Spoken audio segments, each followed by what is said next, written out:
Émile S., 2 ans et demi, est porté disparu depuis bientôt un mois. Cette affaire est un véritable casse-tête pour les autorités, depuis le 8 juillet dernier, et aucune piste n'est exclue. Le temps passe et aucune piste ne peut être écartée. Le petit Émile S., 2 ans et demi, a disparu au Vernet le samedi 8 juillet 2023 et, depuis, rien ne semble rapprocher les enquêteurs d'un éventuel élément de réponse.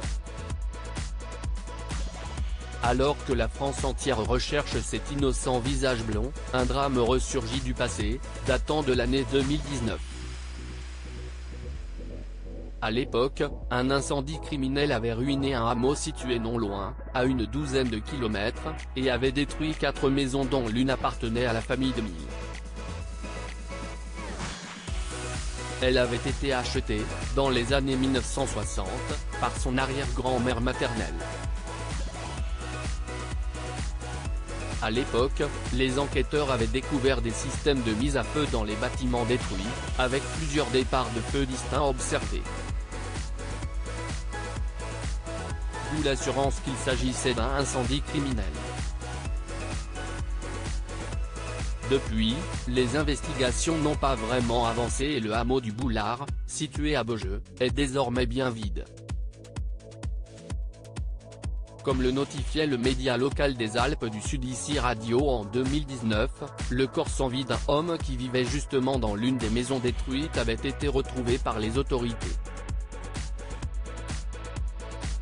Existerait-il donc un lien entre cette triste affaire et la disparition du petit Émile, 4 ans plus tard? Si y est une piste qui existe, explique une source judiciaire au journal Le Parisien. Elle n'est ni privilégiée ni exclue par les enquêteurs à ce stade.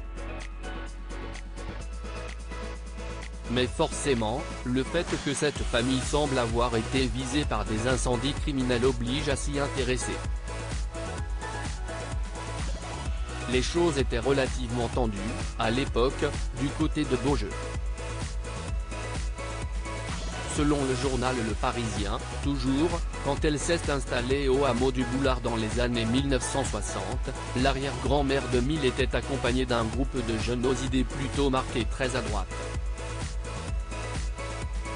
Ils étaient, effectivement adeptes des thèses de Raspail évoquant une submersion de l'Occide par une vague d'immigration massive.